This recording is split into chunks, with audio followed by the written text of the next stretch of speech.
तो देखते हैं क्या करना, नाजुक मुद्दे होते हैं, सब ठीक कर। गुरु परंपरा योग संस्थान में आपका स्वागत है।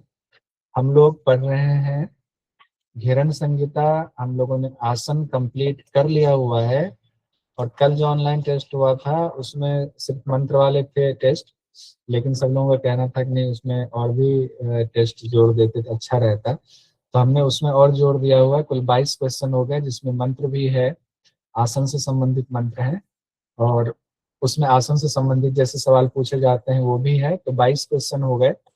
तो 22 क्वेश्चन को अभी फटाफट 10 से 15 मिनट में दे दीजिए, ज़्यादा समय नहीं लगेगा, आसान आसान सवाल है। फिर उस क्वेश्चन को फटाफट 5 मिनट में कंप्लीट करते हैं, फिर हम लोग मुद्रा पे आएंगे। मुद्रा से भी बहुत ज़्यादा सवाल नहीं पूछे गए हैं अभी तक घेरन संहिता से, लेकिन मुद्रा से कई बार सवाल पूछा जाता है, तो हमें पढ़ना तो है। 8 सवाल, 7-8 सवाल ही पूछे गए हैं अभी तक।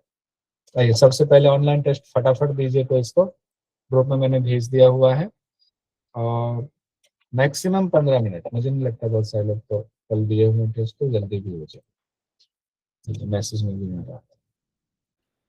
कोई नहीं, कई लोगों ने आंसर दे दिया हुआ है। 5 मिनट मुश्किल से और बचा हुआ है। 12 लोगों का रिस्पॉन्स आ गया है, देखते हैं किनका आया हो, क्या स्थिति है। 13 लोगों का आ गया है। सबसे पहले तो वंदना जी ने दिया 20 नंबर, 22 में, बहुत सुंदर। राजेश जी 18, नहीं ये पूजा जी है, पूजा रानी जी 17, कविता रानी जी। रामानंद जी 13, कविता जी 20, डालमिनी जी 18। आइए देखिए, पहला जो सवाल हमारा था वो था घेरन ऋषि के मुताबिक भुजंग आसन में सबसे पहले क्या करना। तो भुजंग आसन की बात हुई थी ना, तो यहाँ हथेलियों को भूमि पर स्थापित करना, तो ये नहीं है। पहले है अंगूठे से नाभि तक भूमि पर रखेंगे, कहा गया था ना, अंगुष्ठ से लेकर के नाभि तक भूमि पर रखेंगे, फिर हथेलियों को भूमि पर स्थापित करेंगे, फिर कहा गया सिर को सर्प के समान उठाएंगे। यही 3 बातें कही गई। तो दूसरा उत्तर सही होगा, अंगूठे से नाभि तक भूमि पर रखने की बात आई। दूसरा सवाल है घेरन ऋषि ने योगासन में सबसे पहले क्या करने का निर्देश दिया। योगासन सबसे अंतिम वाला है, 32वां जो है वो योगासन है, ये भी ध्यान रखना पड़ेगा, अंतिम है योगासन है। अच्छा, घेरन संहिता में पहला आसन कौन सा बताया गया है? स्वास्तिकासन। सिद्धासन। उसके बाद सिद्धासन है सर, सिद्धासन है सर। सिद्धासन, हाँ। सिद्ध पदम, सिद्ध पद्म। उसके बाद भद्र, भद्र, मुक्त, फिर वज्र। भद्र फिर मुक्तासन, हाँ वज्र फिर स्वस्तिकासन, फिर स्वस्तिकासन, फिर सिंहासन।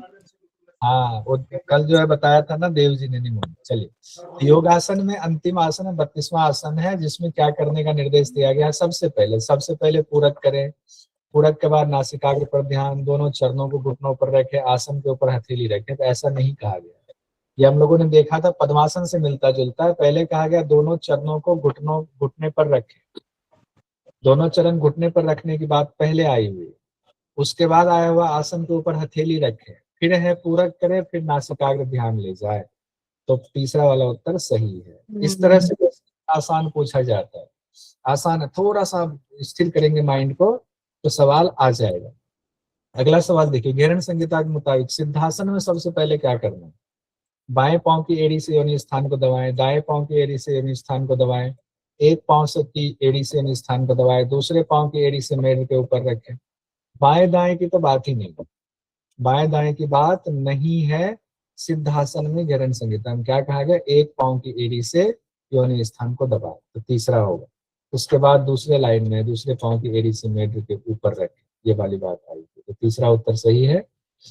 चौथा हमारा है सूची 1 सूची 2 का मिलान करने वाला, जिसमें है एक पद्मासन, दूसरा सिद्धासन, फिर स्वस्तिकासन, फिर मुक्तासन है। तो पद्मासन में होगा दोनों पांव के अंगूठों को पकड़ने की बात आई हुई है। पद्मासन कहा गया ना, पीछे पश्चिम करके हाथ को दोनों पांव के अंगूठों को पकड़े।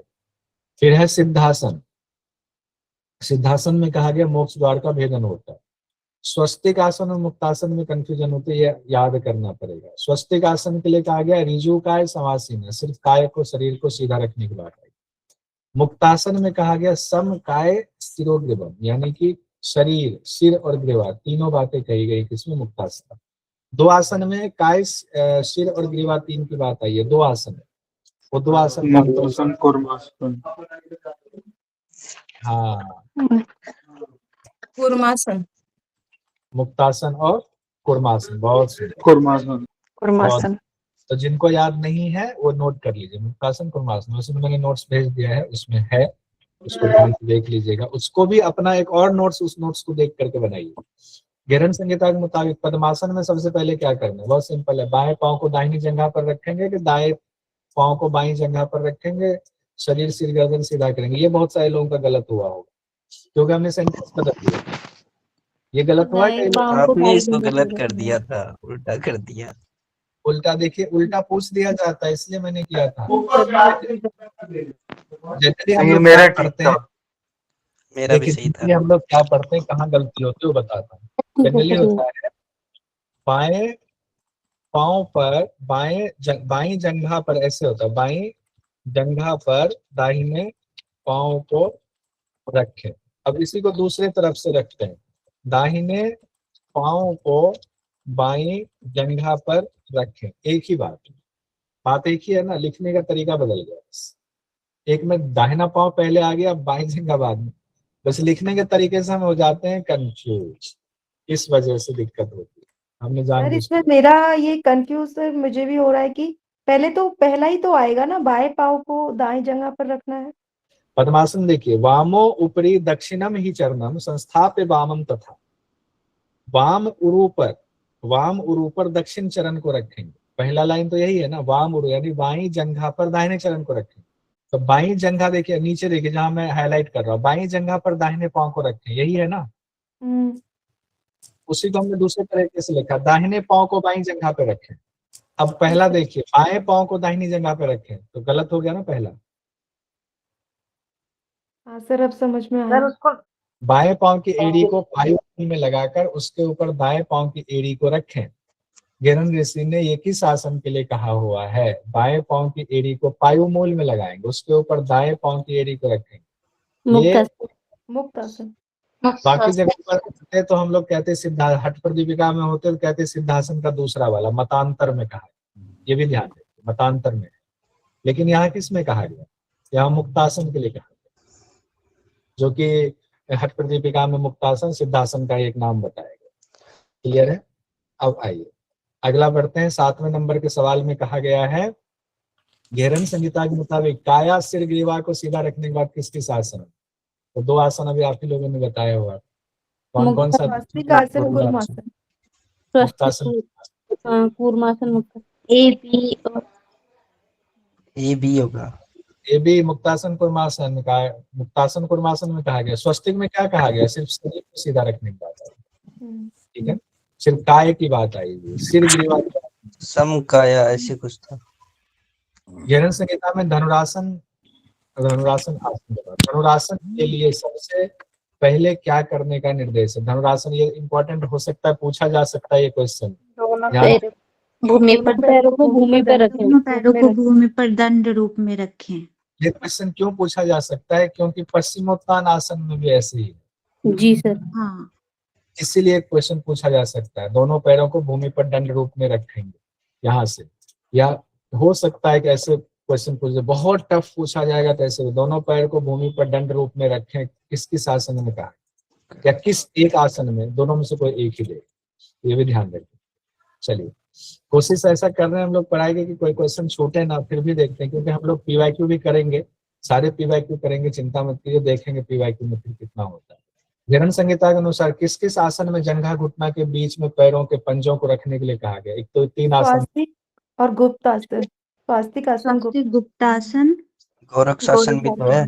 हाँ, गोरक्षासन 3 है ना, यहाँ 3 किस किस में है, तो 3 नाम दिया हुआ, तो इसमें कौन कौन सा होगा, स्वस्तिक आसन, गुप्तासन, गोरक्षासन, अच्छा, ठीक है, गोरक्ष भी है। तो गुप्तासन गोरक्षासन में तो छुपाने की बात है, स्वस्तिक में छुपाने की शब्द नहीं आया हुआ, अंतर इतना है। गुप्तासन में कहा गया, गुप्तासन में कहा गया पांव पे बैठना है, और गोरक्षासन में कहा गया हाथ से पांव को ढकना है। याद आया, कल हम लोगों ने पढ़ा था। देखिए क्या है, तीनों में है, स्वस्तिक आसन, गुप्तासन, गोरक्षासन में अंतर यह है कि गुप्तासन में पांव पर गुदा प्रदेश को रखने की बात है गुप्तासन में, गोरक्षासन में हथेलियों से दोनों एड़ियों को ढकने की बात। ठीक है, ढकने की। अब आगे बढ़ेंगे, पढ़ के आएंगे ना तो बड़ा मजा आएगा, फिर लगेगा मक्खन की तरह क्लास निकलता चला गया, एकदम समझ में आ जाएगा, दिमाग में बैठ जाए। हिरण ऋषि ने सलभ आसन में सबसे पहले क्या करने का निर्देश दिया? अब सलभ आसन कर रहे हैं, रोज करते हैं हम लोग। ऐसे मुख्य बल लेटना है, मुख्य बल लेटो। मुख्य बल पहले लेटना है, फिर दोनों हाथ वक्षस्थल के पास रखने की बात आई है, थाइस के नीचे नहीं रखने की बात आई है, फिर दोनों पाँव को शून्य में ऊपर उठाना, एक वितस्ती, कितना शून्य में भी एक वितस्ती ऊपर उठाना है, ये भी क्वेश्चन पूछा जा सकता है। एकमात्र इसमें निर्देश है कि कितना उठाना है, ये वाला निर्देश एकमात्र इसमें। फिर देखिए, वामो ऊपरी दक्षिणम ही चरणम संस्थाप्य वामम तथा दक्षो ऊपरी पश्चिमेन विधिना भूत्वा कराभ्याम दृढ़। किस आसन के लिए? पद्मासन। अब इसमें यहाँ से पकड़िएगा, पश्चिमेन विधिना धृत्वा कराभ्याम दृढ़म, यहाँ तक। हालांकि अंगुष्ठ छूट गया हुआ है, नहीं दिया। पीछे से जो है एकदम हाथ से दृढ़ता पूर्वक पकड़ना है अंगूठों को, अंगुष्ठ की बात आई हुई अगले लाइन। तो ये आया आपका पद्मासन में कहा। ठीक है, यहाँ पर हमने सही में लिखा, अंगुष्ठो हृदय निधाय चिबुकम नासाग्रम अवलोकयेत्। ठीक है, अगला क्वेश्चन है, जंघाभ्याम वज्रवत कृत्वा गुद पार्श्वो पदावुबहु, किस आसन के लिए कहा गया? जंघाभ्याम को वज्रासन। इसमें भी एकदम ये, इसमें वज्र शब्द है ना, और वज्र शब्द का कहीं इस्तेमाल नहीं हुआ है हिरण संहिता में। वज्र शब्द सिर्फ वज्रासन के दौरान के लिए इस्तेमाल हुआ। इसको यहाँ से एकदम कंठस्थ कर लीजिए, वज्रासन सिर्फ, वज्र शब्द सिर्फ वज्रासन के लिए इस्तेमाल हुआ है, जंघा को रखने। आगे हम लोग आते चलिए बढ़िया है। अगला क्वेश्चन है, व्यात वक्त्रो, ये भी शब्द किसी और जगह के लिए नहीं आया। व्यात वक्त्रो जलंध्रे नासाग्रम अवलोकयेत्, इस आसन में मुंह खोलने की बात आई हुई है। सिंहासन। सिंहासन में आया हुआ है। व्यात वक्त्रो जलंध्रेन नासाग्रम अवलोकयेत्, ये सिंहासन में आया हुआ है। आवाज नहीं निकाल, सिर्फ मुंह खोलने की बात, और किसी में मुंह खोलने की बात नहीं। पादौ च भूमौ संस्थाप्य पृष्ठ पार्श्वे निवेशयेत् स्थिरम कायम समासाध्य, उसके बाद डॉट डॉट डॉट। स्वस्तिकम तत्प्रत्यक्षते वीरासनम इति ऋतम सिंहासनम भवेत् सर्वव्याधि विनाशनम गोमुखम गोमुखाकृति। गोमुखम गोमुखाकृति इसमें होगा। स्थिरम कायम समासाध्य गोमुखम गोमुखाकृति, क्योंकि देखिए, पादोच भूमो संस्थाप्य पृष्ठ पार्श्व निवेशित, स्वस्तिक में नहीं है, वीरासन में नहीं है, सिंहासन में ये बात नहीं कही गई। ऐसे इस क्वेश्चन को ऐसे बनाइए, मत सोचिए याद नहीं है, याद नहीं करना, इसको टेक्निक लगाइए। अच्छा, ये जो बात कही गई है ये स्वस्तिक में नहीं है, वीरासन में नहीं है, सिंहासन में नहीं है, ये गोमुख आसन है। ऐसे ही सेट होगा, नहीं तो कहेंगे तो याद है नहीं, और मन में जो है ये आएगा, हमसे तो याद नहीं हो रहा है, मंत्र तो हम तो गए नहीं, कुछ भी दिमाग से काम कीजिए तो हो जाएगा। अब श्रम हरम वाला बहुत आसान है, श्रम हरम चतुर्श्रांति कार्यक्रम आगे भी पूछा जा सकता है। ये हो गया, मृतासन के लिए हो गया। हिरण संहिता में रोग घनम एक ही आसन के लिए कहा गया है। रोग घनम आए थे, मछली से रोग हो जाएगी। मछली खाओगे तो रोग दूर। मत्स्यासन, मछली नहीं खाना है, मछली खा के रोग मच्छी दूर को तो होता है। बोल रहे हैं मत्स्यासन, मत्स्यंत को थोड़ा बोल रहे हैं। मांस पान मखाना है। रोग घनम किसके लिए? मत्स्यासन के लिए है। आइए आगे, पश्चिमोत्तान आसन में कौन सा सही है निम्न में से? अब देखिए, अंगुष्ठाभ्याम वष्टभ्य धराम गुल्फो चखे गतो वाम पाद चित्तैर मूलम विन्यस्य धर्मी प्रसार्य पादो सारे लटता से दोनों पाँव को जमीन पर रखेंगे। ये अब बहुत देखिए, इसमें याद करने का कहीं कोई है सीन? कोई सीन याद करने का नहीं। पश्चिमोत्तान आसन वैसे ही बताया गया है जैसे करते हैं हम लोग, और सीधी सी बात है, अंगुष्ठाभ्याम वाम कहाँ, ये सब तो है ही नहीं। कहाँ वाम पाद चित्तेर मूल विन्यस्य धरणी तले है ही नहीं। प्रसार्य पादो भुवि दंड रूपो विन्यस्त भालम चिति युग्म मध्य, आ गया ना, एकदम करेक्ट आ गया। थोड़ा सा परेशान ना होकर के थोड़ा सा उस शब्द को पढ़ने की कोशिश कीजिए, तोड़ तोड़ के पढ़ाया हुआ है मैंने। पद्मासनम समासाद्य जानू उर्वो अंतरे करो, किस आसन के लिए कहा गया है? पद्मासनम समासाद्य, पद्मासन समासाद्य लगाएंगे कुक्कुटासन के लिए। कुक्कुटासन। कुक्कुटासन। कुक्कुटासन में कहा। ठीक है, उदित जी ने तो करके भेजा फोटो, तो इनको याद रहेगा। अगला क्वेश्चन है हमारा कुक्कुट आसन। अब देखिए यहाँ पे कुक्कुट आसन बंधस्थम कराभ्याम धृत कंधरम। और कुक्कुट आसन में आज कंधे को उत्तान पकड़ के कूर्मासन। कुर्मासन, चित्त के समान लेट जाना। कुर्म के समान चित्त लेट जाना। उत्तान, कुर्म भी कैसे? तो उत्तान लेट गया। कुर्म देखो, अभी हम लोग ये कंफ्यूजन होती है, दूर कर देता है। जैसे कुर्म चलता है तो ऐसे है ना, पाँव उसका नीचे है, पीठ ऊपर है। लेकिन कुर्म को अगर उल्टा कर दिया, उत्तान कर दिया, तो उत्तान कुर्मासन। ठीक है, ये बात कही जा रही है, तो ये कंफ्यूजन मत रखिए। इसलिए आता है ना क जो हम लोग याद करते हैं निमोनिक, उसमें कौन से 3 आसन आते हैं? कुर्मासन, कुक्कुटासन, उत्तान कुर्मासन। उत्तान कुर्मासन। ये सीक्वेंस याद कर लीजिए। पहले आएगा कौन सा? कुर्मासन। कुर्मासन पहले, फिर कुक्कुटासन, फिर उत्तान कुर्मासन। जनरली गलती क्या होती है? कुर्मासन उत्तान कुर्मासन हम एक साथ मान लेते हैं। नहीं, पहले कुर्मासन, फिर कुक्कुटासन, फिर उत्तान कुर्मासन, बीच में कुक्कुटासन। क्यों कुक्कुटासन आएगा? क्योंकि उत्तान कुर्मासन कुक्कुटासन में है। सर एक ये है उत्तान मंडूकासन, इसमें है कि मेंढक के समान उत्तान हो जाए, तो ये भी थोड़ा कंफ्यूज करेगा एग्जाम में दे देंगे तो। मेंढक के समान या कूर्म के समान ऐसे करके। नहीं, मंडूकासन तो मेढक के समान है, भेकवत कहा गया है। मंडूक तो हाँ। अब देखिए इसमें कहा गया है वामो उरु मूल देश से च याम्यम पादम निधाय वे, किस आसन के लिए कहा गया? वाम उरु मूल देश में दाहिने पांव को। वाम मेरा यही गलत हुआ था, सही कर दिया मैंने। गया था ना ये वाम उरु में दाहिने पांव। अब पूजा जी कहेंगे, पूजा कायल जी दाहिना पांव तो रखते हैं, तो यहाँ पद्मासन की तरह ये तो जो है, आया था सर, ये आया था ना। इसी बार आया था सर ये। हाँ, इसी बात आया था, वृक्षासन में कहा गया। लेकिन वो ठीक है। संस्कृत का शब्द नहीं था, हिंदी में पूछ लिया था ऐसे। हाँ, हिंदी में पूछा था, हिंदी का है वो। तो हम लोगों ने उसमें किया ही था, अभी तो पीवाईक्यू जो किया था उसमें तो हो ही गया था ये वाला, इसको अलग से करना। अध्यास से सेते हृदय निधाय। अब हृदय के बल, एकदम मुख के बल, सेते सो जाएंगे, हृदय निधाय, हृदय को लगाएंगे। मकरासन। भूमोच पादो, पाँव को प्रसार्य मानो फैला देंगे। इसके लिए हो गया मकर आसन। ठीक है, अध्यास्यते उसमें भी था, पश्चिमोत्तासन में भी अध्यास्यते से ही स्टार्ट। हाँ उसमें भी है अध्यास। एक और में अध्यास 2 जगहों पर। अब आएंगे के अंदर आया है ना मकरासन में। कैसे? हाँ, हृदय शब्द हृदय पे लगाने की बात आएगी। हाँ। सही बात। धराम करतलाभ्याम धृत ऊर्ध्व शीर्षः फणीव ही, बहुत आसान है। फणीव जैसे आया, फनी सर, वो फनी से भुजंग हो गया ना, फनी भी नाम है उसका। फनी जैसे हो गया वैसे। कुंडलिनी। हाँ, कुंडलिनी मतलब सर्प पे, फन मतलब फन, सर्प फन फैलाता है। सर इसके फड़ी वाले शब्द से ही पता चल जाता है इसका तो। हाँ, स्वाति जी की संस्कृत बहुत अच्छी है। एग्जाम में जानते हुए, सब कुछ जानते हुए एकदम थोड़ा सा के लिए मिस हो जाता है। आइए अब हम लोग घेरन संहिता में तृतीय उपदेश पहुंच गए हुए हैं। एक तो घेरन संहिता में उपदेश का क्रम क्या है? और रिपीट कर दीजिए।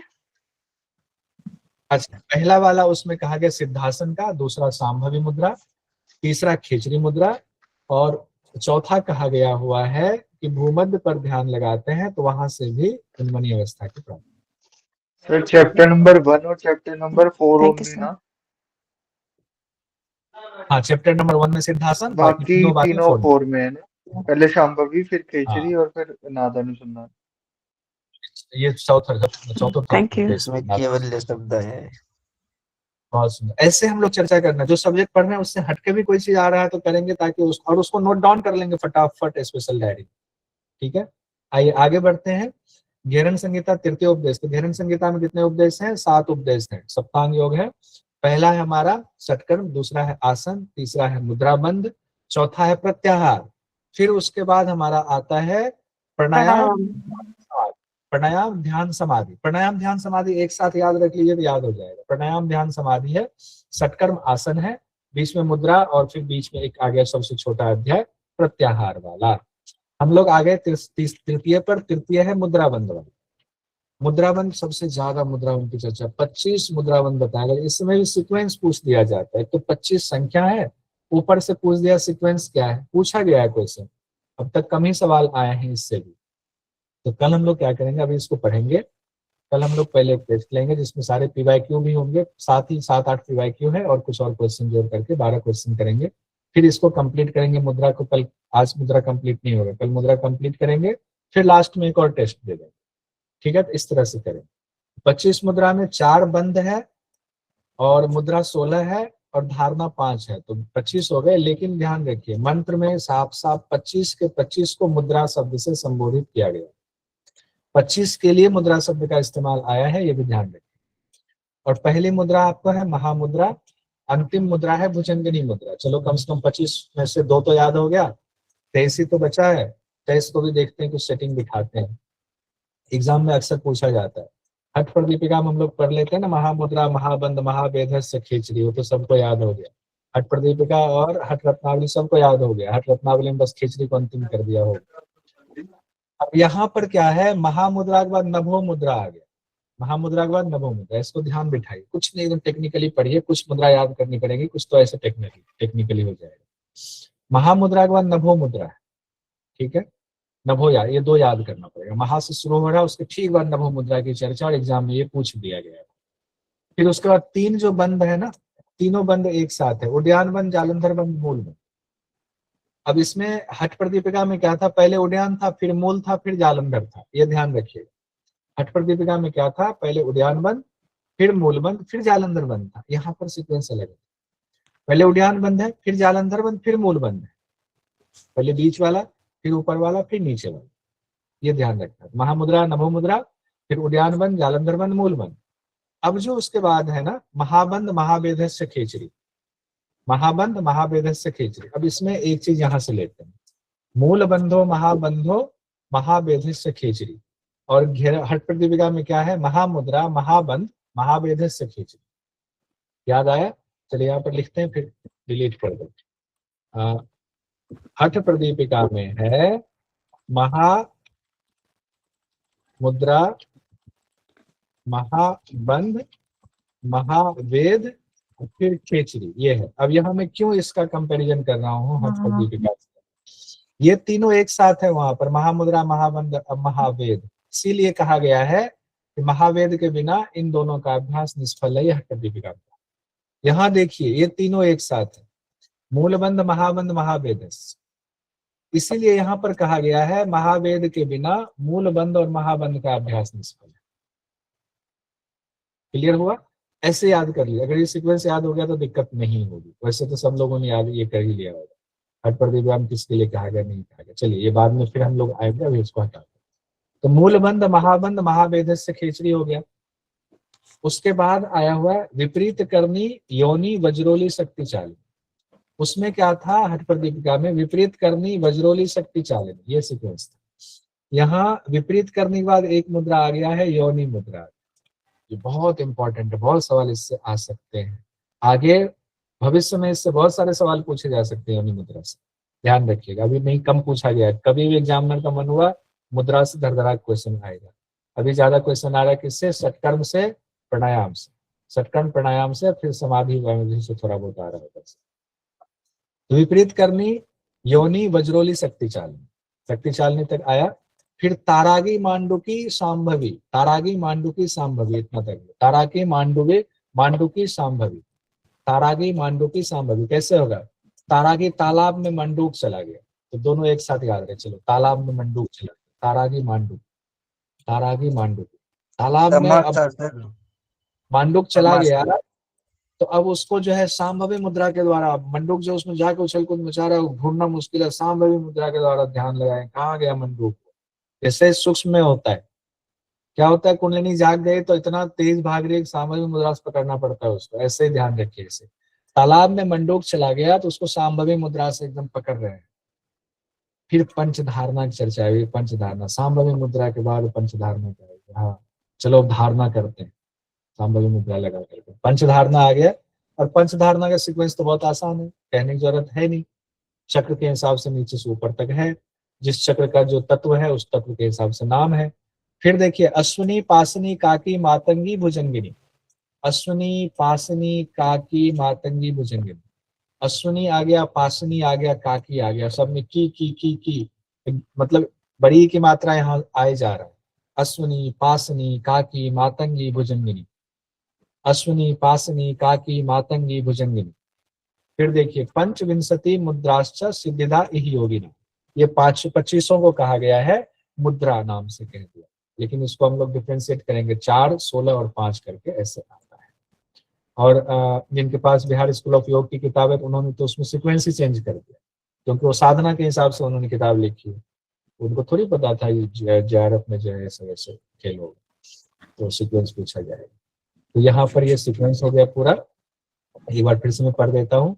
महामुद्रा, नभो मुद्रा, उद्यान, जालंधर मूल, महाबंद, महावेद, महावेद के बाद इसमें भी खींच रही है। विपरीत करनी, वज्रोली शक्ति चालनी से पहले योनि, विपरीत करनी, योनि वज्रोली शक्ति चालनी। फिर तारागी तालाब में मंडूक चला गया, सांभवी मुद्रा लगाया, फिर पंचधारणा कर, फिर पार्थवी, आम्बसी, आग्नेयी, वायवी, आकाशी कर लिया। फिर उसके बाद 5 और मुद्रा है, अश्विनी पासनी काकी मातंगी भुजंगी, अश्विनी पासनी काकी मातंगी भुजंगी। सर अश्वनी और पाश्वनी दोनों बहन भाई है, अश्वनी और पाश्वनी, क्योंकि नाम एक जैसा सा ही है, अश्वनी ठीक है। पाश्वनी दोनों बहन भाई हैं। उनकी माता हो गई काकी माता, और उनको सांप, देखिए वो तो भुजंग तो याद है ही, ऐसे अब हो सकता है। काकी माता के साथ सांप पकड़ लिया, इसके साथ भुजंग आसन किया, चलिए रख लीजिए भुजंग आसन, ठीक है। ये करती सांप वाप को हटा दी, विरोधी जी का आपत्ति। अश्विनी पासनी भाई बहन ने काकी माता के साथ भुजंगासन, ऐसा भी बोल सकते ना सर कि काकी माता ने भुजंगासन करके दिखाया है या भुजंगी उस टाइप का कुछ, दोनों ये बच्चों भी को। काकी माता ने भुजंगी मुद्रा करके दिखाया, भुजंगी। थोड़ा सा और दोनों बच्चों को, सर दोनों बच्चों को करके दिखाया है। अश्विनी पाशनी काकी छोटा सा हुआ। मातंगी च भुजंगिनी, एक साथ ही याद हो जाएगा ये। सीधे महामुद्रा के फल में आ जाते हैं। क्या कहा गया है? वलितम पलितम चैव जरा मृत्यु निवारिये, क्षय कास उदावर्त प्लीहा जीर्ण ज्वर तथा नासियेत सर्व रोगांश्च महामुद्रा प्रसादना। यानी कि वलित पलित रोग दूर होता है, एक तो ये कहा गया है, जरा मृत्यु दूर होता है। अभी इसमें एक कंफ्यूजन वो देख लेंगे। वलित पलित रोग दूर होता है, जरा मृत्यु दूर होता है, क्षय कास उदावर्त प्लीहा जीर्ण ज्वर खत्म। क्षय कास उदावर्त प्लीहा जीर्ण ज्वर, तो क्षय हो गया टीबी, कास हो गया खांसी, उदावर्त पेट के रोग, प्लीहा हो गया पिल्ली वाला स्प्लीन वाला, जीर्ण ज्वर पुराना बुखार, सभी रोगों का नाश होता है। एक चीज बस ये आता है, वलित पलित जो है ना, कई प्रकाशन हाउस की पुस्तकों में नहीं है, तो वलित पलित वाले को लेकर के थोड़ी सी दिक्कत होती है। लेकिन यह है कि जो नहीं है या है तो हमें चैलेंज करने का ऑप्शन मिल जाता है, वलित चैलेंज करने का जवाब तो मिल जाएगा। उदावर तो उसमें जल बस्ती में भी बताया गया है ना। हाँ, उसको लिख लीजिए तो ये सही है, उदावर्त वाला। लेकिन ये ध्यान रखिए, क्षय कास उदावर्त प्लीहा जीर्ण ज्वर, ये याद रखना है। क्षय कास वाला उदावर्त उसमें भी कहा गया, किसमें कहा गया है? जल बस्ती में। जल बस्ती में भी कहा गया। प्रमेह किसमें कहा गया था? इसी में सर, जल जल बस्ती बस्ती में। में। प्रमेय उदावर्त अक्रूर कहा गया, वायु। ठीक है। बहुत अच्छा कि आपने अभी ये मुद्दा उठाया, प्रमेह उदावर्त। प्रमेह देखिए शब्द और कहीं नहीं आया हुआ है, पूरे ग्रंथ में कहीं प्रमेह शब्द नहीं मिलेगा, इसलिए जी, चांस है कि कभी भी पूछा जा सकता है। प्रमेह किसमें है, सब लोग ध्यान दीजिए, जल बस्ती में है। अच्छा, स्थूल बस्ती में क्या कहा गया था? स्थूल बस्ती में कोष्ठ सर कोष्ठ दोष, कोष्ठ आम्बा, जठराग्नि। कोष्ठ दोष, कोष्ठ जठराग्नि आम्बा, जठराग्नि आम हाँ, बात का नाश। आम्बा, कोष्ठ जठराग्नि आम्बा, ठीक है, बहुत सुंदर, ऐसे पढ़ने तो हो जाएगा। अब हम लोग आते हैं नभो मुद्रा में। अब ये एक बार पढ़ देता हूँ, उसके बाद उम्मीद है सब लोग पढ़ के आए होंगे, जो नहीं पढ़ पाए किसी कारण से तो कल एक बार क्लास से पहले जरूर फिर से रिवीजन करके आइएगा, ताकि ऑनलाइन टेस्ट आपका अच्छा हो। नभो मुद्रा में हम लोग आते हैं, महामुद्रा के ठीक बाद अब ये भी ध्यान रखेंगे, अगला मुद्रा नभो मुद्रा है। नभो मतलब ही होता है, नभो मतलब क्या? आकाश हुआ, तो खेचरी से मिलता जुलता ही है। ये भी खेचरी अलग से है, लेकिन खेचरी से मिलता जुलता है। क्या है देखिए, किसी भी समय कहीं भी विद्यमान रहे योगी, चाहे उस वक्त कोई भी कार्य कर रहा हो, जिह्वा को ऊपर करके स्थिर करे, वायु को धारण करे, कुंभक लगाए। अब इसमें एक चीज जोड़ दिया गया जो खेचरी में नहीं, किसी भी समय कहीं भी विद्यमान योग कोई भी कार्य कर रहा हो तो करेंगे। फल क्या कहा गया है, अभी इसमें और आएंगे। इस तरह नभो मुद्रा का अभ्यास करने से रोगों का नाश होता, बस इतना कहा गया है। अब देखिए इसमें शब्द आया हुआ है, यत्र तत्र स्थितो योगी सर्व कार्येषु सर्वदा, ऊर्ध्व जिह्वा स्थिरो भूत्वा, जिह्वा को ऊपर करेंगे। ये जो शब्द आया है ना, यत्र तत्र स्थितो योगी सर्व कार्येषु सर्वदा, ये इंपॉर्टेंट हो जाता है, एग्जाम में पूछा नहीं, कभी भी पूछा जा सकता है। यहाँ पे सर उज्जाई का भी हम कर सकते हैं ना, चलते फिरते वो भी आ जाता है। उज्जय वाला इसलिए नहीं करेंगे, अब आप, मुझे पता था जरूर कोई ना कोई बोलेंगे, तो बोला आप, लेकिन मैसेज में भी आया उज्जय नहीं करेंगे क्योंकि घेरण संहिता को उज्जय में नहीं कहा गया। ओके ठीक है, सर। हाँ ये नोट कीजिएगा। हम लोग ये करते हैं ना कि यत्र तत्र स्थित हो जाएगा, उसमें जो कहा गया ना चलते उठते बैठते जो हम उज्जय कर सकते हैं, वो हठ प्रदीपिका में कहा गया है, वो बाकी और ग्रंथों में कहा गया है। तो ये कहा गया यत्र तत्र स्थितो योगी सर्व कार्येषु सर्वदा, ये कहा गया आपको नभो मुद्रा के लिए। घेरण संहिता में उज्जय में कहीं नहीं, किसी मंत्र में एक शब्द भी नहीं आया है उज्जय में कि कभी भी किसी भी स्थिति में या खड़े उठे बैठे करेंगे, नहीं आया है, तो ये नोट कर लीजिए। ठीक है, आगे बढ़ेंगे। उड्डयन बंद में आते हैं। पहले बीच वाला उड्डयन बंद, उड्डयन बंद के बाद कौन सा बंद बताया गया है घेरण में? जालंधर बंद। जालंधर बंद। जालंधर बंद। बहुत सुंदर। तो उड्डयन बंद क्या है, पेट को पीछे खींचेंगे, नाभि को ऊपर उठाएंगे, करने से महाखग यानी प्राण ऊर्ध्वगामी है। मृत्यु मातंग केसरी यहाँ भी कहा गया है, कोई बात नहीं, सभी बंधों में विशिष्ट इसको कहा गया। ये शब्द आया हुआ विशिष्ट शब्द, तो मैंने एज इट इज वही शब्द संस्कृत वाला ही रखा, विशिष्ट शब्द कहा गया है। सहज ही मोक्ष मिल जाता है, ये ध्यान रखिए, सहज ही मोक्ष, ये इंपॉर्टेंट है, इसको नोट कर लीजिए। उड्डयन बंद से सहज ही मोक्ष मिल जाता है। जालंधर बंद में भी 2-3 बातें इंपॉर्टेंट है। अब देखिए जालंधर बंद में कंठ का संकोचन, चिबुक को हृदय से लगाएंगे, सिंपल है, इंपॉर्टेंट है। 16 आधार का एक तो ये कहा गया बंधन होता है, लेकिन इसमें जो एक बात कह दी गई, जालंधर नामक महामुद्रा, यानी इसको महान मुद्रा कहा गया एक तरीके से। तो एग्जामिनर के लिए हम तो इसको शब्द में अर्थ समझ गए, भाव समझ गए, जालंधर को महान मुद्रा कहा गया है, मृत्यु को जीत लेता है। लेकिन चूंकि महामुद्रा शब्द एज इट इज इस्तेमाल कर दिया गया, कई बार ये एग्जाम में पूछ दे सकते हैं, अभी तक नहीं आया है कि कौन सी मुद्रा को महामुद्रा कह दिया गया है, जबकि ये है नहीं अर्थ, एग्जाम की दृष्टि से सिर्फ आएगा जालंधर नामक महामुद्रा मृत्यु को जीत लेता है, ये ध्यान रखें। और जालंधर बंद सिद्ध योगियों को सिद्धि, जालंधर बंद से सिद्ध योगियों को सिद्धि मिलती है। ठीक है, नहीं माफी चाहूंगा, जालंधर बंद सिद्ध होने पर योगियों को सिद्धि मिलती है। कितने महीने में? 6 महीने। ठीक है, तो 2 चीजें इसमें आ गई, 16 आधार, 6 महीने, और महामुद्रा कहा गया, महान मुद्रा। तो कैसे कहा गया उस शब्द को अभी हम लोग नीचे जालंधर बंद मूल बंद भी पढ़ लेंगे, तो एक बार और देखें, मैंने नीचे लिखा हुआ। अब आगे देखिए, उसके बाद मूल बंद है, क्रिया है, बाईं एड़ी से योनि स्थान को दबाएंगे, फिर नाभि ग्रंथि को मेरुदंड से लगाएंगे, दाईं एड़ी से उपस्थ यानी लिंग को दृढ़तापूर्वक दबाएंगे। ठीक है, तो ये क्रिया ऐसे बताई गई है ना, जैसे लगता है कि सिद्धासन जैसा नहीं लग रहा है।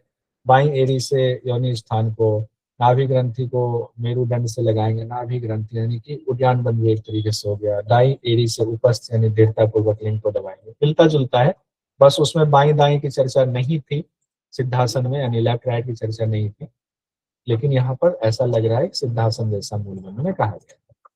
फिर कहा गया गुप्त रूप से करे, मौन रहकर बिना आलस्य के करे। तो यहाँ पर क्या हो गया, एक इंपॉर्टेंट बात, बिना आलस्य के अभ्यास करें, ये बात इंपॉर्टेंट है, ये छोटी छोटी चीजें आता है, बिना आलस्य के अभ्यास करें, किसको? मूल बंद।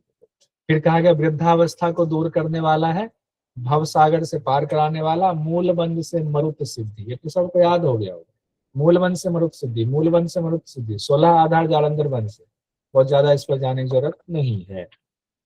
ये आगे बढ़ते हैं हम लोग, मूल बंद के बाद महाबंद आते, चारों एक साथ है, उड्डयन बंद, जालंधर बंद, मूल बंद, महाबंद, फिर महावेद आएगा। तो महाबंद भी देख लेते हैं। बाएं पांव की एड़ी से गुदा द्वार को दबाएंगे। अच्छा एक बार बताइए, मूल बंद के लिए हठ प्रदीपिका में 2 शब्द आया हुआ, मध्यम चक, नहीं, वो नहीं, एड़ी को दबाने के लिए 2 शब्द ऐसा आया है। मेढ्र के ऊपर रखना था ना। अरे अपान और एडी न से दुर्गा। गुदा को दबाए, एडी से योनि को दबा। हाँ दोनों हाँ, ये अब आनंद जी फिर से बोलिए। एक एडी से गुदा को दबाइए और एडी से योनि को दबाना है। ये दो मंत्र में मूल मंत्र के दौरान दो बातें कही गई थी और यही बात एग्जाम में पूछा गया था। एक बार मूल मंत्र के बारे में एक बार कहा गया एड़ी से गुदा को दबाना है, एक बार कहा गया एड़ी से योनि को दबाना। तो ये ध्यान कहाँ पर, हठ पर दीपिका में, ठीक है, यहाँ पर नहीं। महाबंध में आते हैं, बाएं पांव की एड़ी से गुदा द्वार को दबाएंगे, दाएं पांव की एड़ी से बाएं पांव की एड़ी को दबाएंगे, तो कौन सा आसन हो गया, मुक्तासन। कौन सा आसन बताइए। ये मुक्तासन। घेरण के मुक्तासन नहीं हो गया। हो गया ना सर, मुक्तासन, मुक्तासन बोला तो मुक्तासन। हाँ देव जी, बाकी लोगों से भी पूछ रहा हूँ, आपने तो बोल दिया, क्लियर हुआ बाकी लोगों को। ये मुक्तासन ऐसे ही कहा ना, बाएं पांव की एड़ी से गुदा द्वार को दबाना है, दाएं पांव की एड़ी से बाएं पांव की एड़ी को दबाना है। मुक्तासन जैसा कहा गया महाबंध में, क्योंकि हो सकता है यहाँ से क्वेश्चन पूछ दे, इसलिए कह रहा हूँ। एड़ी से गुदा को दबाते हुए धीरे धीरे गुह्य का चालन करें। अब यहाँ पर एक तरह से अश्विनी मुद्रा की बात आई, गुह्य प्रदेश का चालन करने की बात आई। फिर योनि को संकुचित करना, फिर योनि को संकुचित करके रखना है, और जालंधर बंद द्वारा प्राण वायु को धारण करना। महाबंध में प्राण वायु को भी धारण करना, जालंधर बंद भी कहा गया है, गुह्य प्रदेश का चालन भी कहा गया है। वैसे इसमें उद्यान बंद शब्द नहीं आया हुआ है, लेकिन वो भी लगता है महाबंध शब्द, भले ही नहीं आया है। यह महाबंध सभी बंधों में श्रेष्ठ है। इसको परोबंधो शब्द आया हुआ है इसके लिए, किसके लिए, महाबंध के लिए। कौन सा शब्द, परोबंधो। वृद्धावस्था मृत्यु का नाशक, सभी इच्छाएं पूर्ण हो, महाबंध से सभी इच्छाएं पूर्ण। अब इन बंधों को एक बार इंपॉर्टेंट देख लीजिए। उद्यान बंध, बंधों में विशिष्ट शब्द आया हुआ है, और जालंधर बंध में आया हुआ है, महामुद्रा शब्द आया हुआ है। तुलना तो नहीं कह सकते, महामुद्रा शब्द आया हुआ है, जालंधर महामुद्रा शब्द आया, अभी देखेंगे। और महाबंध को परोबंध कहा गया, परोबंध। तो जालंधर के लिए जो कहा गया है वो है जालंधर महामुद्रा मृत्युश्च क्षयकारिणी। जालंधर महामुद्रा मृत्युश्च क्षयकारिणी, जालंधर नामक महामुद्रा मृत्यु को क्षय करने वाली। और कई लोग इसको ऐसे भी कहते हैं जालंधर बंध और महामुद्रा मृत्यु को क्षय करने वाली, लेकिन इसका वो अर्थ नहीं होगा। इसका यही अर्थ है, जालंधर नामक महामुद्रा मृत्यु को हरने वाली है। ठीक है, अब हम लोग आते हैं महावेद पर। अब महावेद किसके बिना हो गया, तो मूलबंध और महाबंध दो बात आई। मूलबंध महाबंध के बाद महावेद का जिक्र है, तो ये आया महावेद के बिना मूलबंध और महाबंध उसी तरह निष्फल है जैसे पुरुष के बिना स्त्री का रूप यौवन लावण्य व्यर्थ। महावेद के बिना मूलबंध महाबंध उसी तरह निष्फल है जैसे पुरुष के बिना स्त्री का रूप लावण्य यौवन व्यर्थ है। तो ये तो उसमें भी है, उसमें क्या क्या चीज था, महामुद्रा महामुद्रा महा। कई बार मैं इसलिए महा वाला सबको याद है, क्या होता है ना कि कई बार हम महा तो करते हैं, ये भूल जाते हैं महा घेरण में है कि हठ पर दीपिका। तो ये कंफ्यूजन के लिए मैंने जो है कहा कि सीक्वेंस याद हो तो एक बार उससे भी क्रॉस चेक कर लीजिए। डबल क्रॉस चेक होगा तो फिर नहीं छूटेगा। पहले महाबंध का अभ्यास करें, फिर उद्यान बंद लगाकर कुंभक करें, यही महावेद है। यहाँ महावेद जो है वो हठ पर दीपिका के महावेद से बिल्कुल अलग है, बिल्कुल अलग। लेकिन एक बात सेम है, वहां भी महाबंध लगाने की चर्चा है, वहां भी महाबंध लगाना बताया गया है, यहाँ भी महाबंध लगाना बताया गया है। तो यहाँ का जो महाबंध है थोड़ा अलग है, और हठ पर दीपिका का महाबंध ऐसा है जैसे कि अर्ध पद्मासन टाइप से आप लगा वैसा बताएगा। तो महाबंध, चलिए महाबंध दोनों में है, महावेद में महाबंध लगाएंगे। फिर यहाँ कहा गया उद्यान बंद लगाना है, पेट लगाना को एकदम लॉक करना है, यही महावेद। जबकि हठ पर दीपिका में कहा गया है महाबंध लगा करके हाथ को जमीन पर लगाइए, और उसके बाद कहा गया है कि अपने नितंबों को पटकने के लिए जमीन पर। ठीक है, रोज महाबंध मूलबंध और महावेद का, यहाँ पर अभी इन तीनों का इंपॉर्टेंस बताया गया। महाबंध मूलबंध महावेद का अभ्यास करने वाला योगी रोज सब योगियों में उत्तम माना जाता है। वृद्धावस्था नहीं घेरती है, ना ही मृत्यु का भय होता। योगी राजों को चाहिए कि इस विद्या को गुप्त ही रखे। चलिए गुप्त रख लीजिए। अगले पर आते हैं। अब हठ पर दीपिका में तो हम लोगों ने देख ही लिया क्या कहा गया है, ये तो हम लोग कंपेयर यहाँ पर है जानते हैं, तो इसमें नहीं आएंगे। बंद बंद महा जो है। आइए अब आते हैं खींचड़ी। खेचरी महावेद के बाद वहां भी है, यानी हठ प्रदीपिका में भी और इधर घेरण में भी। खेचरी में क्या कहा? खेचरी मुद्रा जिह्वा लंबी करने के लिए पहले छेदन चालन दोहन फिर कर्षण। हठ प्रदीपिका में छेदन चालन दोहन तो है, कर्षण नहीं है।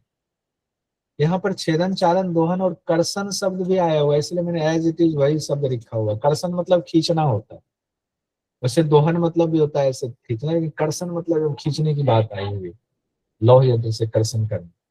तो अब हठ प्रदीपिका में जाओगे आप तो सिर्फ छेदन की विधि बताई गई है, चालन दोहन की विधि नहीं बताई गई, चर्चा नहीं है, छिपा लिया गया है। यहाँ पर छेदन चालन दोहन और कर्षण चारों बात आई है। और यहाँ पर तो जिह्वा लंबी करने के लिए ये बातें कहाँ पर आई हुई है? तो आपको जब हम लोग जिह्वा मूल धोती कर रहे हैं वहां भी जिह्वा को लंबी करने की बात आई, प्रथम प्रकरण में ही आई हुई। सबसे पहले जिह्वा के नीचे नाड़ी को काटते हैं, फिर जिह्वा को सदा चलाना। ठीक है, जिह्वा के नीचे की नाड़ी को काटकर जिह्वा को सदा चलाना है, फिर नवनीत मक्खन लगाकर जिह्वा का दोहन करना है। फिर कहा गया है लौह यंत्र से जिह्वा को खींचना है, यानी कर्षण करना। ये खींचना ये लिखा हुआ है, इसको ब्रैकेट में लिख देते हैं, यही है कर्षण। ठीक है, ये क्रिया तब तक करेंगे जब तक जिह्वा भूमध्य को ना छू ले, तब तक कर दें। ठीक है, जब जिह्वा को उल्टा कर तालु में धीरे धीरे प्रवेश कराएंगे, कपाल कोहड़ तक जिह्वा प्रवेश कराए, दृष्टि भूमध्य होगी। आगे बढ़ते हैं। खेचरी का हम लोगों ने विधि भी देख लिया। फल देखिए खेचरी में क्या कहा है। अच्छा, एक ध्यान रखिएगा, एक बात, खेचरी जितना विस्तार से हठ प्रदीपिका में बताया गया है, घेरण संहिता में उतना विस्तार से नहीं बताया गया। वहां पर पहले भी बताया गया खेचरी, यानी मुद्रा वाले में भी, फिर नादानुसंधान वाले में भी खेचरी बताया गया।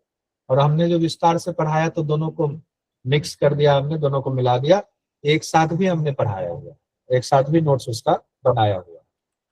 अब यहाँ देखिए फल में क्या कहा गया, घेरण संहिता में जो इसका नित्य अभ्यास करता है उसको ना तो मूर्छा आती है, ना क्षुधा न तृषा होती है, ना ही आलस्य आता है, आलस्य भी नहीं। क्षुधा तृषा तो खेचरी में हर जगह तकरीबन, ना ही रोग होता है, ना बुढ़ापा, ना मृत्यु।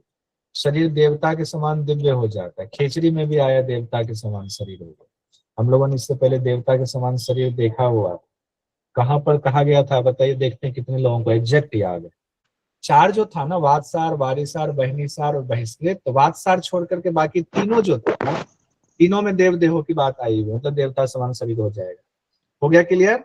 अब हम लोग आएंगे, शरीर न अग्नि से जलता है, न वायु से सूखता है, न पानी शरीर को भिगा पाती है, न ही सांप काटता है। ये एकदम जो है आत्मा की परिभाषा रूप में बताया गया, जैसे कि आपको भगवत गीता में बताया गया, द्वितीय अध्याय में कहा गया है, वैसे ही यहाँ पर बात कही गई है। हो सकता है कि ये क्वेश्चन कभी घुमा करके आ जाए, शरीर न अग्नि से जलता है, न वायु से सूखता है, कहाँ कहाँ कहा गया, तो ध्यान रखिए घेरण संहिता में भी।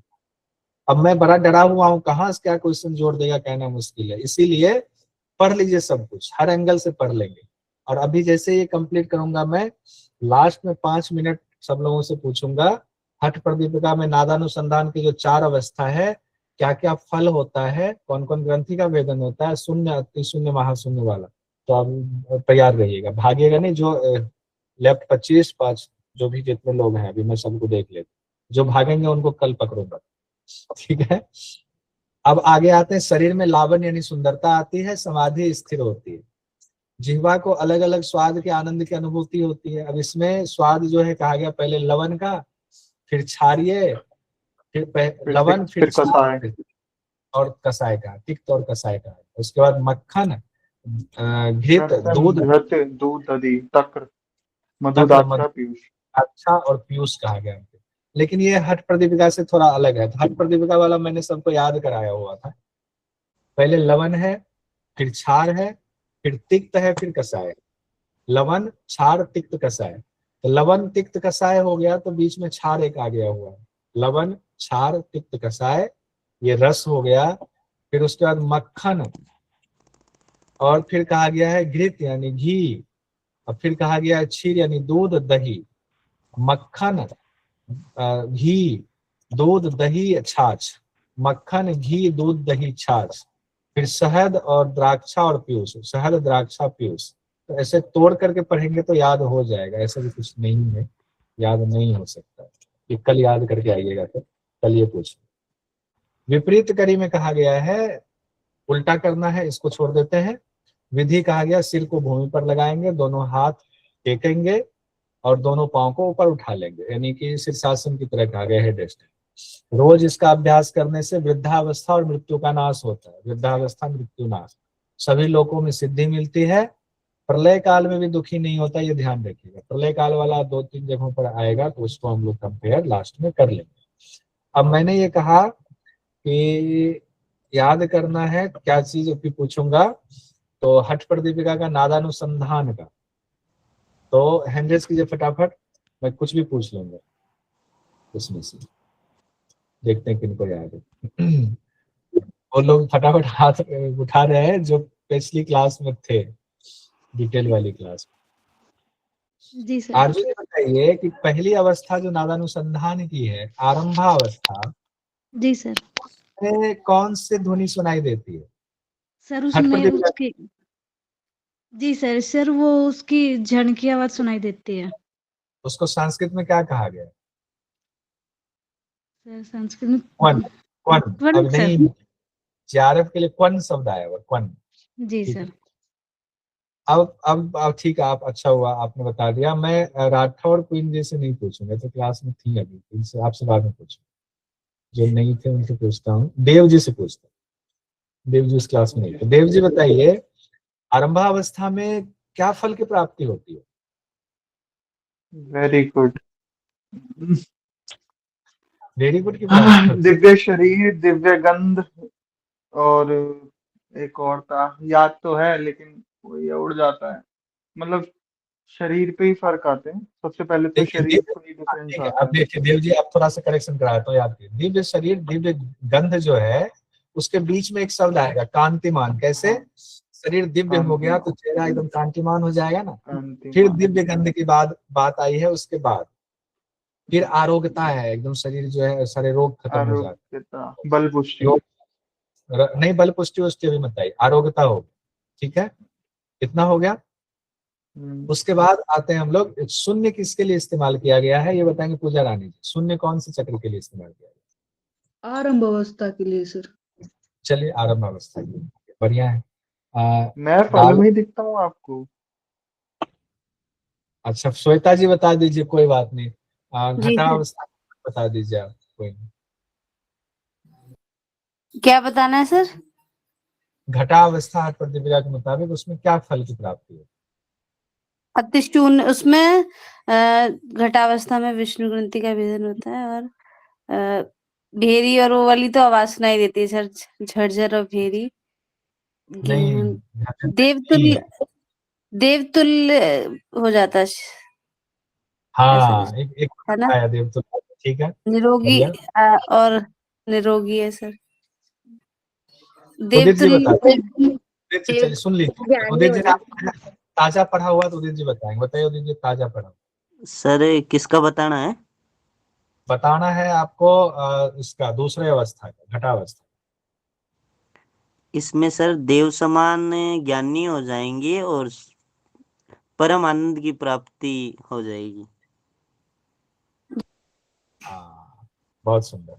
देव समान ज्ञानी, परम आनंद की प्राप्ति।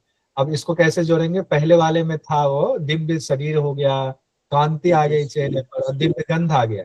पहले दिव्य शरीर होगा तब तो देवता समान होंगे, दिव्य शरीर हुआ तो देवता समान होंगे। दूसरे में हो गया देवता समान, फिर ज्ञानी हो गए, और उसमें फिर कहा देवता आनंद समान की ज्ञान, प्राप्ति। आनंद की, परमानंद की प्राप्ति हो। ठीक है, और द्वितीय अवस्था में कौन सा अति शून्य महाशून्य में से क्या आएगा, ये बता दीजिए हमें। अति शून्य आएगा सर। अच्छा, अति शून्य आएगा, ठीक है, चलिए। अच्छा, आवाज कौन सी आएगी कविता जी? कविता धनकर जी बताइए, कौन सी आवाज सुनाई देगी? सर क्वेश्चन में एक बार रिपीट करोगे सर, मेरा ध्यान कहीं और था। क्या चीज? घटावस्था में क्या चीज बोला आपने? तो सर मैं ये कह रही हूँ, क्वेश्चन रिपीट करो, मैंने सुना नहीं आप क्या पूछ रहे हो। मेरे को सिर्फ मेरा नाम ही सुनाई दिया। घटावस्था में कौन सी आवाज सुनाई देती है? सर घटा सेकंड वाली अवस्था सर, उसमें भेरी और एक और है सर, दो चीजें हैं। ठीक है, चलिए, विमर्द विमर्द भेरी है सर, विमर्द भेरी। आ गया ना यार? ठीक है, मुझे पता हाँ है जब आप लिख के आएगा तो आप करके आओगे, कंप्लीट है, ये बहुत अच्छी बात है। चलिए डालमणि जी बताइए, परिचय अवस्था में क्या क्या होता है, मतलब कौन सी फल बताइए, सिर्फ फल बताइए और कुछ नहीं, फल बताइए परिचय अवस्था। सर इसमें सबसे पहले तो इसमें कोई ग्रंथि का भेदन नहीं होता है, और इसमें ढोलक की आवाज सुनाई देगी सर, और फल में परमानंद की प्राप्ति सर इसमें। नहीं चलिए कोई बात नहीं, नहीं हो रहा है कोई दिक्कत नहीं, क्योंकि हमने अचानक से पूछा, ऐसे में कभी भी कुछ भी पूछूंगा। पीयूष जी बताइए। जी सर। बहुत कुछ होता है, देखते हैं कौन करता है। सर इसकी परिचय अवस्था का ही बताना है। हाँ परिचय का है, फल बताइए सर। हाँ जी सर। सर इसमें एक तो सहज आनंद की प्राप्ति होती है, सभी सिद्धियां प्राप्त हो जाती है, और ये भूख निंद्रा से मुक्त हो जाता है, बुढ़ापा दुख रोग सब दोष नाश हो जाते हैं। कौन सीक्वेंस में कौन बताए? आइए सीक्वेंस में सर दोबारा बताती हूँ, एक मिनट रुको सर। सबसे पहले सर सभी सिद्धियां प्राप्त हो जाती हैं, उसके बाद सहज आनंद आएगा की प्राप्ति, और महाशून्य में भी पहुंच जाते हैं सर इसमें। और सर फिर वो दोष जैसे बुढ़ापा दुख रोग भूख निंद्रा उससे मुक्त हो जाता है। टाइम हो गया, और मुझसे ठीक बताया, लेकिन मैं सीक्वेंस और चाहता हूँ। पूजा कायल जी बताइए तो सीक्वेंस पूरा। जी सर। सर इसके अंदर किसी भी ग्रंथि का भेदन नहीं बताया गया है, और उसमें ढोल की आवाज सुनाई देती है, और इसके अंदर फल में बताया गया है सहज आनंद की प्राप्ति होती है, और दोष दूर होते हैं, दुख बुढ़ापा रोग भूख निद्रा से मुक्त हो जाता है सर। ठीक है। अब एक चीज जो पीयूष जी ने कहा था ना कि सभी सिद्धियों को देने वाले आश्रय स्थल में पहुंच जाता है, और परम आनंद से जो है सहज आनंद की प्राप्ति, परम आनंद को भी जीत करके सहज आनंद में हम पहुंच जाते हैं। बहुत सुंदर। और इसमें अति शून्य महाशून्य वाला क्या इसमें आएगा? पूजा रानी बताइए। महाशून्य आएगा सर। महाशून्य आएगा, ठीक है। निष्पत्ति अवस्था में फल बता दीजिए सरिता जी। हाँ, इसमें रुद्र ग्रंथि का भेदन होता है निष्पत्ति, और इसमें जो है ध्वनि वीणा की ध्वनि सुनाई देती है, और इसमें जो है सृष्टि संहार की शक्ति आ जाती है, और सृष्टि संहार की शक्ति आ जाती है। प्रियंका बलेचा जी सीक्वेंस बता दीजिए। जी सर। सबसे पहले सृष्टि संहार की शक्ति योगी ईश्वर तुल्य हो जाता है, ये मुख्य फल है इसके, और इसी अवस्था को राजयोग की प्राप्ति भी कहा जाता है। और जैसे कि ध्वनि में तो वीणा का झंकृत स्वर सुनाई देगा, और बाकी सब तो बता ही दिया। कुछ मिसिंग हो रहा है क्या? कुछ मिसिंग हो रहा है तो कोई बता देंगे उसे तो। सर निष्पत्ति अवस्था में आज्ञा चक्र पर जो भ्रूमध्य है वहाँ रुद्र ग्रंथि का भेदन होगा, आज्ञा चक्र में देना होता है। वंदना जी कुछ जाता है। अभी भी एक मिसिंग है, वंदना जी आप कंप्लीट कर सकते हैं? एक चीज मिसिंग है, एक शब्द और मिसिंग। श्वेता जी कर सकते हैं आप कंप्लीट? अखंड सुख।